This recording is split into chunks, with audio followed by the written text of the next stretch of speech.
Okay, you guys ready for a bomb?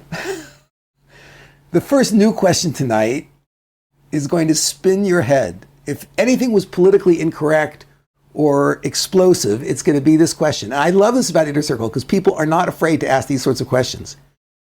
The Inner Circle, please do not explode. The Inner Circle, this is a nice person. Listen to this question. Does the Rav have any practical advice for making one's spouse seem more attractive than they really are? Besides for focusing on their good qualities, how can I make my spouse more attractive in my eyes without actually changing their appearance? I'm not a shallow person, and looks certainly aren't everything, but sometimes I struggle in this area. Thanks in advance. Okay, now, how many people wanted to ask that question and didn't have the guts to ask the question? Okay, so like this. There is so much hidden in this question. I'm going to take it apart piece by piece. We'll see how many lessons we can extract here. The very first line, how do you make someone more attractive than they are, implies that there are objective standards of beauty. That is a fragile argument at best. Okay, back in 1977, there was a historian, Ann Hollander, who wrote this in the New York Times. Such an insightful woman. She said, the 20th century, I'm quoting Ann Hollander, the 20th century has been trained in more stringent schools of visual economics. She's talking about who we're attracted to. She says, in the past 50 years, taste in physical beauty has shown a marked rejection of bodily opulence, or to put it bluntly, fat. Why should this be so? The look of actual human bodies obviously changes very little through history. But the look of ideal bodies changes a great deal all the time. And so the perception of corporeal facts is edited to match. For about 400 years, roughly between 1500 and 1900, bodily weight and volume for both men and women had a strong visual appeal. There were variations according to country and century in the standard of good looks, but in general, it was considered not only beautiful, but natural to look physically substantial. In conventional art, not only refined courtiers and servants and rural laborers were depicted as solidly fleshy, clad in thick clothing and taking up a good deal of space. Among the desirable qualities of upper-class elegance, slimness did not figure except as the property of hands, feet, or noses, and occasionally the feminine waist, all by itself, but independent of other proportions. As for bones, they were totally banished from the idealized female. Rubens, I have to just give some background here. Hollander here is referring to Sir Peter Paul Rubens. He lived 1577 to 1640. He is considered the most influential artist of the Flemish Baroque tradition. So Hollander writes, Rubens caught the taste for physical plumpness on the rise, so to speak, and gave it a whole new dimension.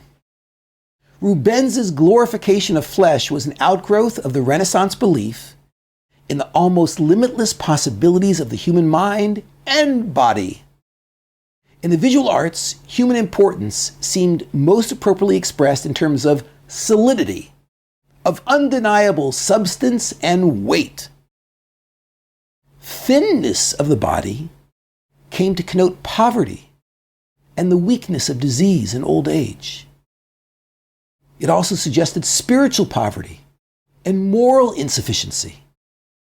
A thin body might have been appropriate in the Middle Ages when the church emphatically preached the unimportance of the flesh, but by the 16th century, cultivated opinion had acquired a more worldly view of corporeality. So a thin body looked not only unlovely, but unliberated. Any skinniness or boniness found in youth was an indication of undesirable morbidity. Not only a lack of good fortune and muscle, but a lack of will and zest. Okay, quote unquote. That is the end of this piece from Hollander that I'm quoting to you. Okay, Hollander is echoing the popular evolutionary basis for explaining physical attraction.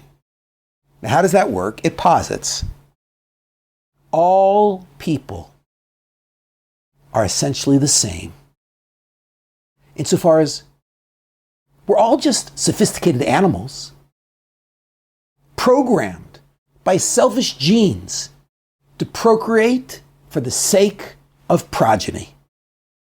We are, like every other animal, insofar as we find attractive those potential mates who are most fertile or most capable of protecting and feeding our offspring.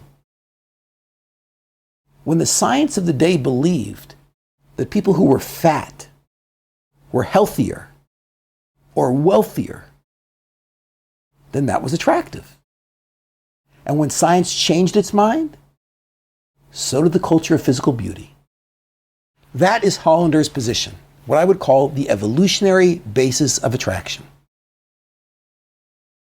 By the way, there are probably some observant Jews who believe this too. They probably also think that what drives human attraction is this sort of evolutionary force, that men want women who are fertile and women want men who can protect them and pay for their children's costs.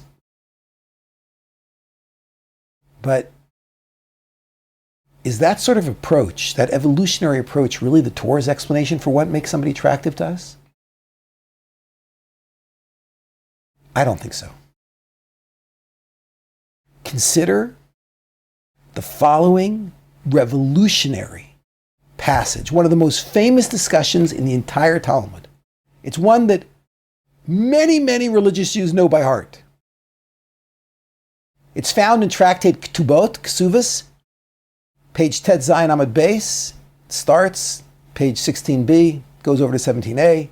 It starts off with the famous line, sung. Tana Rabbanan, our rabbis taught, Ketzad merakdim lifnei akala. How do you dance in front of a bride? Immediately, a disagreement breaks out in the study hall. Beit Shammai Omrim, Beit Shammai says, the house of Shammai said, Kala kamochi. Tell it like it is. Describe the lady exactly as she is. No lying. Beit Hillel Omrim, Beit Hillel says, no. Kala na'ev chasuda. You always say, she's a beautiful and gracious bride. Amar lehen Beit Shammai leBeit Hillel. Beit Shammai turned to Beis Hillel and said, how can you say that every woman is a beautiful and gracious bride? Hare shaita chigeres or suma. What happens if she's handicapped or blind? Omrim la kala ne'ev chasuda, then you're going to say to her, what a beautiful and gracious bride? How can you say that? You're a religious Jew. A Torah Amar, the Torah says, midvar sheker tirchak, you have to distance yourself from lies. You're clearly lying. Beit Shammai objects. Be honest. Amar lehem Beis Hillel leBeit Shammai. Beis Hillel responded to Beis Shammai. Really? L'divrechem. According to you, Beis Shammai, tell it like it is.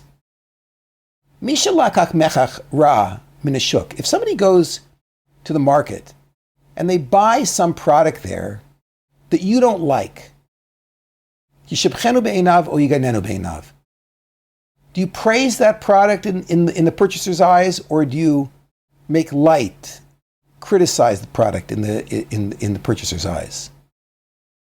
So everybody knows the halacha v'yomer yishebchenu be'einav. You're supposed to compliment that purchase and say what a good deal he got and how wonderful it is, that what a beautiful product. So, what just happened? The halacha is exactly like Beis Hillel. The halacha is that if somebody buys a product, they're happy with it, you say to them, what a wonderful product. But Beis Shammai had a legitimate objection. Beis Shammai said, Midvar sheker tirchak, how can you lie? The Torah says you can't lie.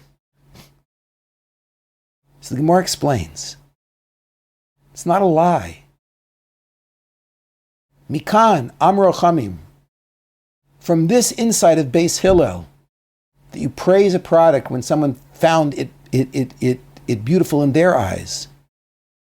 Our sages said, "Le'olam tehi daito shel adam u'revet im habrios." You have to learn to get out of yourself and into somebody else's head. Rashi explains, "Lasot ish v'ish kirtzono." You have to learn how to provide each person with what he finds beautiful. This is the source. The Talmud here rejects the idea that there is any standard of objective physical beauty. The example Beis Hillel gives is astounding. He says some people aren't going to be bothered by a physical disability. They're not going to be bothered by blindness. That's certainly true. Those characteristics may have no bearing on how attractive someone is to me. Or they may even be part of the profile that attracts me. Like Rashi said, Lasod ish v'ish kirtzono. The example he gave a blind person. Blind people live in the most extraordinary world. Many blind people feel that people who are sighted are missing out. They live in a smaller world, a lesser world. You can't know. You really can't know what is objectively beautiful to that particular soul. Okay, now, let's see if we can step back and understand what's happening here. Here, in this Talmudic passage, God explains that what turns on a human being could be driven by an external locus, one's culture, screaming in one's ear, or by an internal locus, one's own genuine and completely unique identity. To the extent that I am deaf to my own internal voice and I blind myself to my own identity, then there's no other option. My culture is going to dictate what I will find attractive. It'll be fat people between the 17th and 19th centuries and skinny people in the 20th and 21st century. It'll be blonde, blue-eyed people in a locale where that is rare, and it'll be people with brown hair and brown eyes in a locale where that is rare. If I have no internal locus, then everything will be determined by external voices. But the Torah says that there is an alternative. Each of us, every single one of us, is a unique manifestation of God, an aspect of God's image that has never before been expressed in history and will never again be expressed in the future. That's true not only about our fingerprints, but about every aspect of our true identity. To the extent that I become aware of my uniqueness and I bring it forth, I'm going to have unique preferences, even unique aesthetic tastes. Beis Hillel teaches us that there isn't a single human being on the planet who isn't attractive to at least one other person. And therefore, it isn't a lie to declare that every bride is beautiful and gracious. She is, to the right person, assuming her husband chose her using his internal locus of attraction. He is turned on by some of the very characteristics that are going to turn other people off.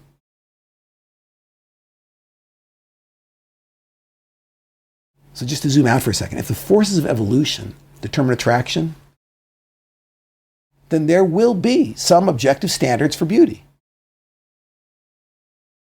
But if the divine image is the primary driver, then since every person is a unique creation, each one of us has a different aspect of God inside of ourselves. then the more we get in touch with that, the more what we find attractive will be unique. If that's the case, then the whole question of how do you make someone more attractive than they really are makes no sense. This person is attractive. She is perfection. Perhaps not according to secular culture around me that rejects this Torah perspective. Perhaps not to me yet because I haven't gotten in touch with myself. But she is perfection to the other half of her neshama, assuming he gets in touch with himself and brings forth enough of his uniqueness and potential to establish his own standards for what constitutes beautiful. I'm just thinking about, you've met elderly couples where the man thinks his wife is the sexiest thing that's ever walked the streets. He's talking about a 90-year-old lady. She does not look like she belongs as a cover girl. And he thinks she's the most spectacular thing ever. What standard is he using? What is he plugged into? What does he see? He's not blind. He's unique. He's different than you. And that's why he looks at her and says, wow, wow, wow, wow, wow, wow. By the way, the same is true about younger people. You look, how could that guy marry that girl? What does he see?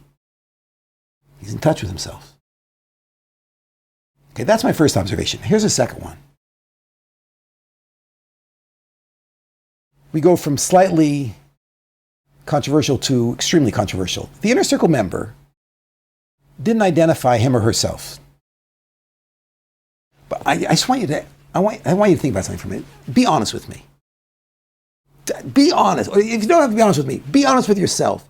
If you would put aside woke political correctness and answer honestly, would you say that this question was submitted by a man or a woman? Be honest. Who is more likely to express concern that one's spouse isn't attractive enough? Okay, I get it. It's hard to be honest with other people. It's sometimes even hard to be honest with ourselves, right? In the mid-21st century, there are such consequences for answering this question honestly. But you don't have to tell anyone else whether you think the person submitting this question is a man or a woman. Just be honest with yourself. Is the person asking this question a male or a female? Okay. So God passed this wisdom down to us 3,300 years ago. It's a passage in Tractate Kedushin, page 41a. I want to read through this passage with you because it is so profound. You start to see the wisdom buried in the Talmud. It's just unbelievable. The Mishnah offers the following ruling. This is the law. By the way, you can see here how from Jewish law you can extract enormous life wisdom.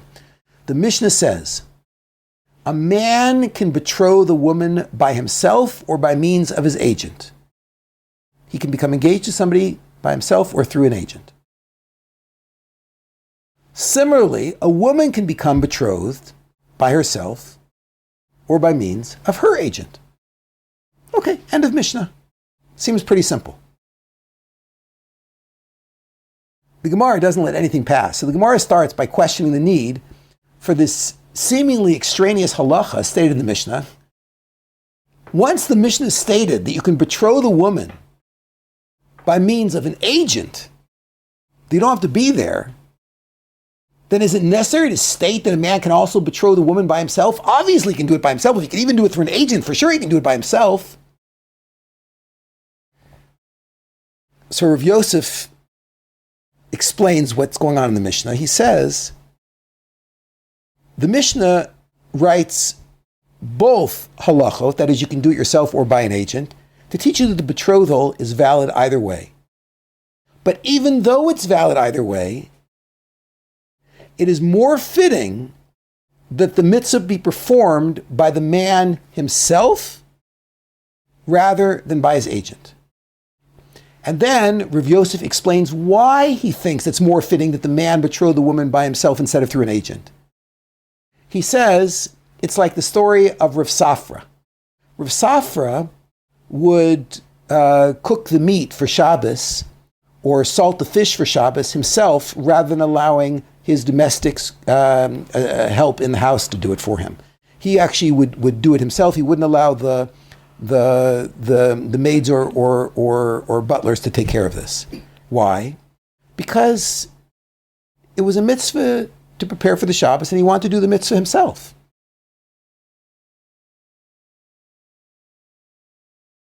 In the same way,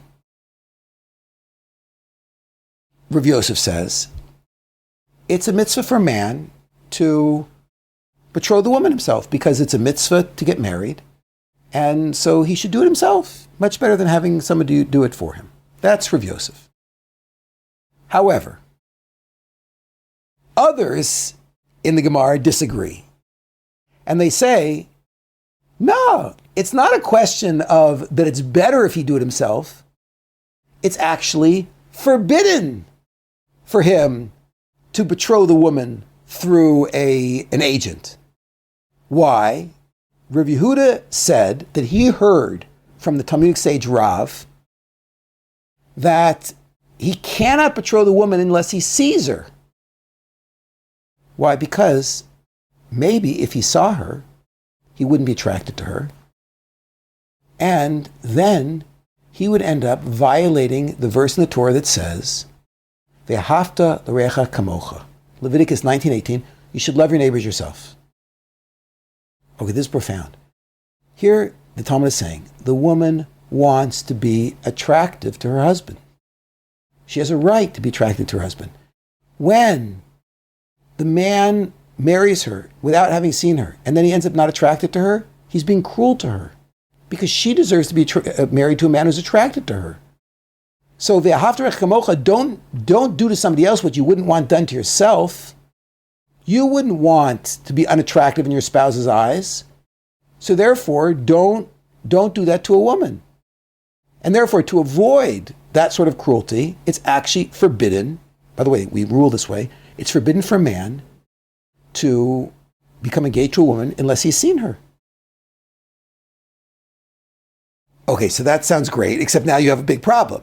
If there's a prohibition of getting engaged to a woman through an agent, then why does the Mishnah say that he can do it by himself or through an agent? So the Rav Yosef explains, when it said it can be done through himself or through an agent, it wasn't really speaking about the man. It was speaking about the woman. A woman can become betrothed by herself or by means of her agent. That is, it's her agent. He can become engaged to her through her agent. That's what it was talking about. Okay, so now Reish Lakish goes on, and Reish Lakish says, what is the difference here between a man and a woman? A woman can actually become engaged through her agent. That is, she doesn't have to see the guy. A man has to see the woman. So Reish Lakish says, I'll tell you what the difference is. He says, women have a saying, it's better to sit as two bodies, that is, it's better to be married, than to sit alone. Meaning, a woman's attraction to her husband is driven more by how wonderful he is in the relationship, while men's attraction is driven more by a spouse's external appearance. Okay. This psychological sex difference is a nightmare for men and for women. Men are terrified that their wives will put the whole emphasis on the quality of the relationship and then let their bodies drift drastically from what their spouse finds attractive. And women are terrified that their husbands will put the whole emphasis on how their bodies look and be dissatisfied even if their relationship is spectacular. Okay, so it's obvious what's going on here. The Inner Circle member who wrote that he's so concerned about who wrote that this Inner Circle member is so concerned about the spouse's appearance is probably a man. And he is expressing a fundamental concern that most men have. He doesn't want to seek physical beauty elsewhere. He wants to feel his wife is the most physically beautiful woman in the world. It sounds like he doesn't feel that way, and it causes him pain. Okay, now this guy's intelligent enough to know that conveying that to his wife, right, explaining that he's disappointed with her appearance is like throwing a bucket full of gasoline on hot coals. So he's not going to do that. But he's writing in and asking, what can he do? So practically, at least for tonight, I'm going to make 3 recommendations.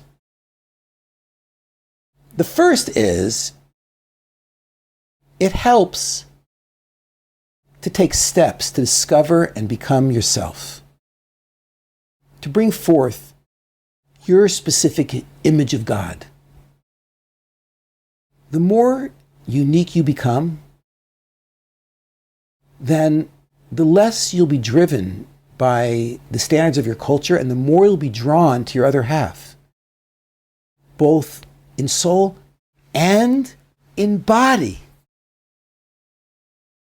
That's part of the reason that our Gedolim, Jewish leaders who we admire most, are known not only for their uniqueness, and they're all so unique. It's hard to believe that our Gedolim all belong to the same religion. They're so unique.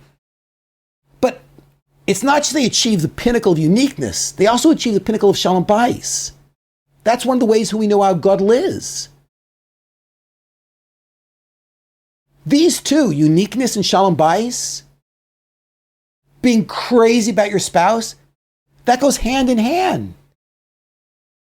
Becoming yourself, becoming who Hashem created you to be, is not a small project.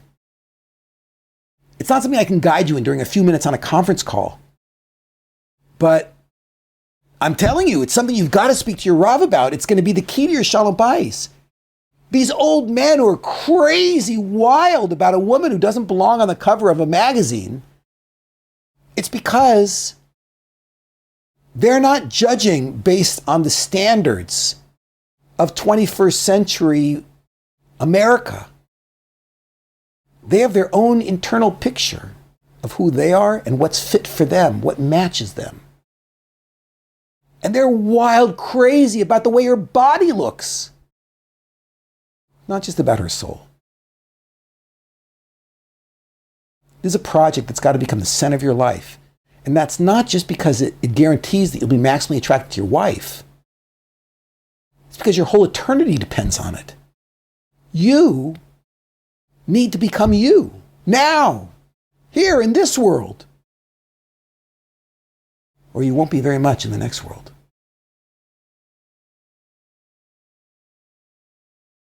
There's a second thing you can do too. I'll give you a second piece of advice. Along with focusing on your internality, turn away from those images the culture dictates that you should find attractive. When the Torah tells us to guard our eyes, it isn't because God wants to deprive us of pleasure.